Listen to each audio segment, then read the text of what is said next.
Hey guys, Telegram, Sam here. So disclaimer, if you can hear background noise, that is my fan. This is the current weather situation in Portland right now. 96 degrees with a high of 114. This is the hottest weekend in recorded history in Portland. So, yeah, trying to do this before I melt before your eyes. So, sorry for the background noise, or if you see like my hair moving, it's because of the fan. But yeah, I have a vinyl pickups video for you guys today. So let's get started. Um, Firstly, we have the Flying Burrito Bros. This is the Gilded Palace of Sin. I love that album name, it's so cool. But this was originally released in 1969, and this is a 2021 reissue. I've been going through like a Graham Parsons phase recently, and of course, the Flying Burrito Brothers, he formed with Chris Hillman from the Byrds. And can we just talk about how great these jackets are? Like, are you kidding? I want this. But yeah, this is just classic, like that sort of, California folk country that was popular during this time in the 60s. Really love it. They do a great cover of Aretha Franklin's Do Right Woman, which I've been obsessed with that song lately. Dark End of the Street, Christine's Tune, Juanita, I love that song. But yeah, just classic 60s California folk rock for that one. And it just came on black vinyl with this gold label. And then next we got a hip hop rap album. This is Earl Sweatshirt's Doris. For those of you who don't know, Earl Sweatshirt was part of the Odd Future hip hop rap collective that also had Tyler the Creator and Frank Ocean. They even make appearances on this album. But this originally came out in 2013, and this is a 2015 reissue. This is Earl Sweatshirt's first album. He was 19 when this was released. He put out a couple demos when he was 16. And the reason there was sort of this, section in time where he wasn't releasing anything was because his mom was getting really concerned of him hanging around with these rappers and his interest in rap music. She just didn't think that was a valued and real career for him, so she sent him off to boarding school for a year and a half in Samoa, and he came back and recorded this record and dropped it, and I think it's one of the greatest solo works that have come out in the last 10 years from the Odd Future gang. Of course, I love Tyler the Creator and I love everything Frank Ocean has put out, but there's just something about this. I think obviously like the time he was like forcefully sent away, and like him just trying to be like you aren't allowed to forget about me. This is just really one of the greatest albums to come out in the last 10 years, at least in the hip hop rap world. Vince Staples is also on a lot of songs on this album, and Tyler the Creator, Frank Ocean, Mac Miller, and RZA from Wu-Tang Clan also does a feature on this album. It's just so great. It also came just on black vinyl with these kind of swirly white labels. Nothing too fancy. And then next, this was kind of just a blind buy that was at my record store. This is Enigma's Strangely Wild.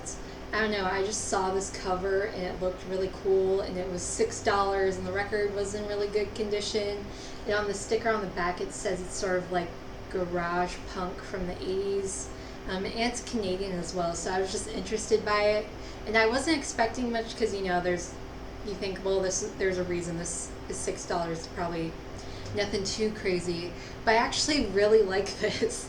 It's kind of like if you were to mix the Replacements with the Clash.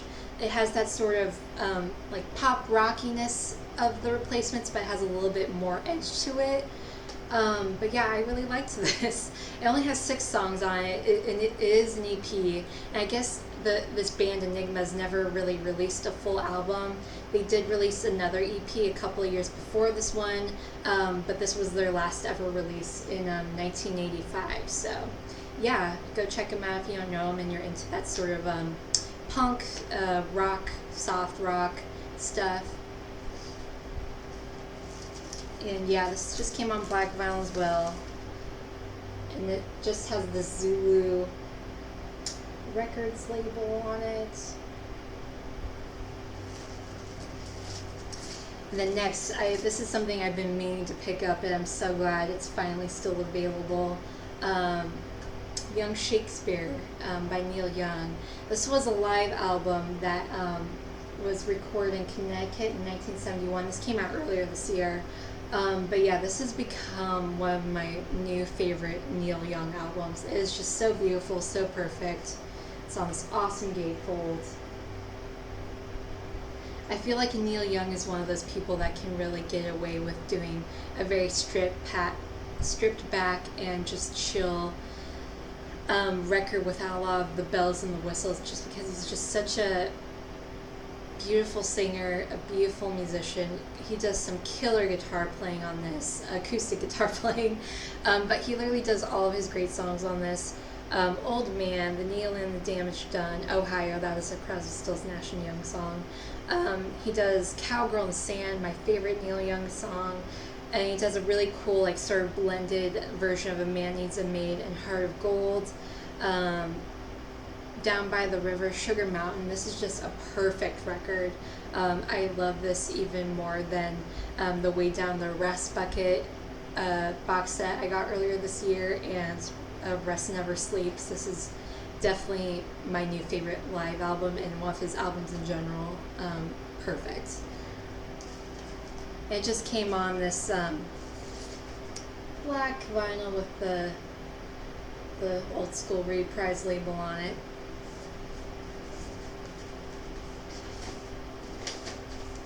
And then next, we got something really cool. This is MC5, Copenhagen Live 72. Sorry, get that right in there. But yeah, this is just something I saw at my local record store. I collect anything MC5. They're definitely up there as one of my favorite bands. Definitely that early Detroit pro-punk sound. But the interesting thing about this is that by the time this was recorded, pretty much everyone was out of the band. The only two remaining members was Wayne Kramer and Fred Sonic Smith. So you literally just have Wayne Kramer trying to do double duty on guitar and singing. And they actually pretty much only did covers on this. The only original song they did was Kick Out the Jams, but they do Gloria, Louie Louie, Bo Diddley, a lot of like classic, like sort of, blues, rock, 50s songs. Not my favorite MC5 thing. The sound on this isn't really great, considering it's like a bootleg. Most bootlegs don't have the great sound, but this one isn't that great, and plus, you can tell Wayne Kramer was kind of just over it, and I was like, well, we signed on to do this gig, I'm just gonna do it and get it over with. So, but just a cool thing of like MC5 history to have. And it just came on this white Lawnmower Records label, and the back has this picture of Wayne Kramer. I don't know if I said this, but this is a 1990 German bootleg. And this I am so excited about. I've been looking for this album for such a long time.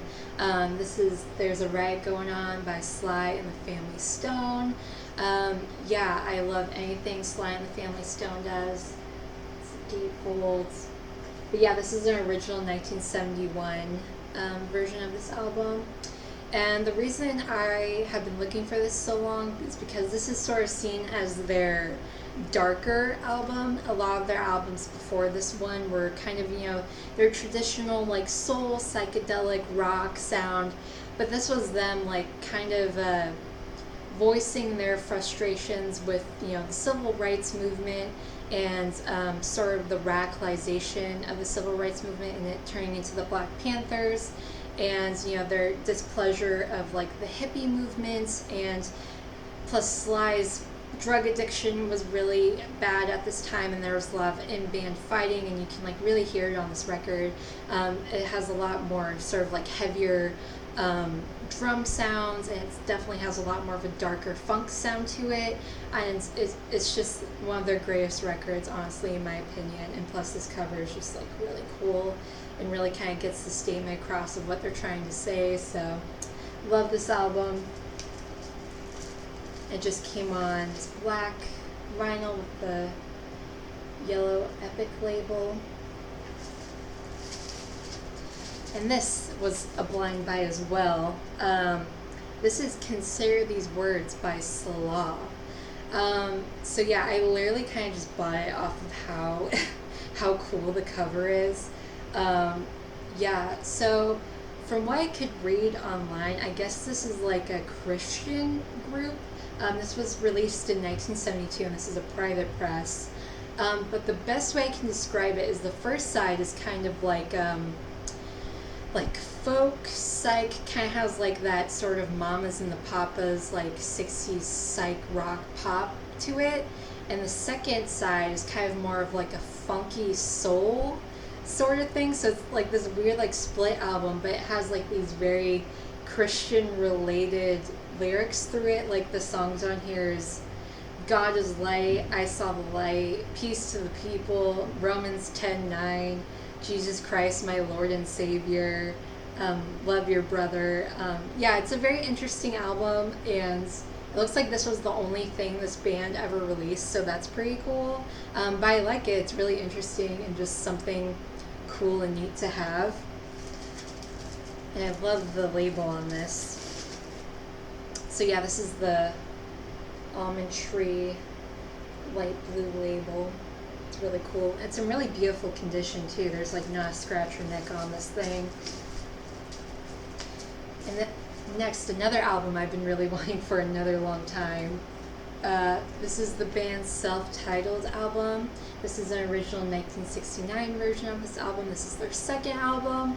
I don't know if I like this as much as the Big Pink, but it's definitely probably my second favorite after that one, because it has Up on Cripple Creek. I love the like funky bass sound of that.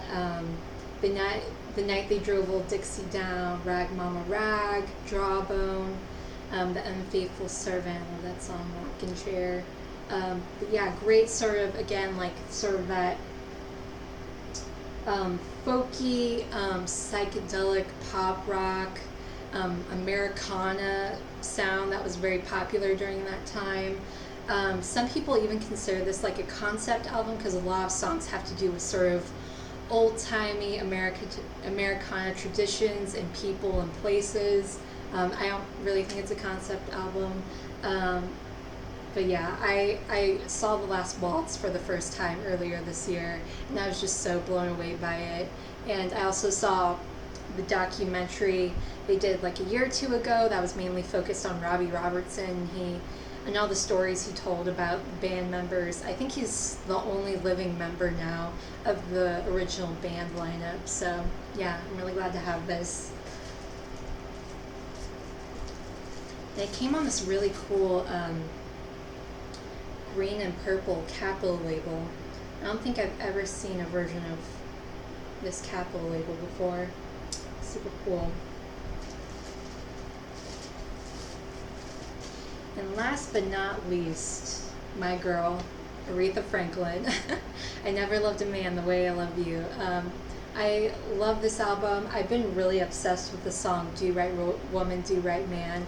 I actually didn't realize, because I bought this album and that Flying Burrito's Brother album at the same time, and I didn't realize that Flying Burrito's Brother album had a version of Do Right Woman on it. And I was like, oh, this is so cool. But yeah, this was originally released in 1967. This came out in 2013. This is a 2013 reissue, should I say. But yeah, this was her first album with Atlantic Records, and this was like her first like real big successful album.